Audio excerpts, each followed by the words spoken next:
Beim Wienfluss und in Meidling, ein Jüngling aus dem 12. Hieb, der angelt einen Saibling für seine neue Lieb.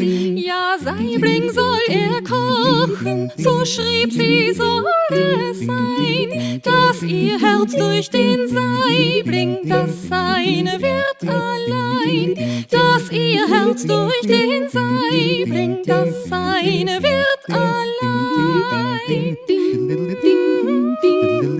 Ihm ist nicht wohl zumute, zu Recht, wie ihr bald seht. Dem Manne kocht das Blute, als er am Herde steht.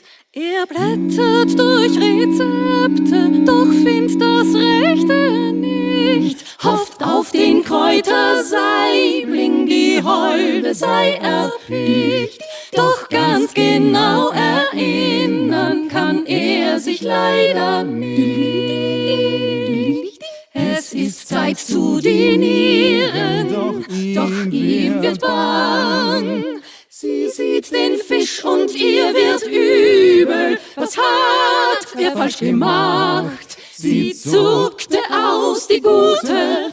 Kein Fischlein, bin vegan. Und als sie ward entschwunden, sah er die Nachricht an. Da stand Seitling und nicht Saibling, die Lieb, sie fing nie an.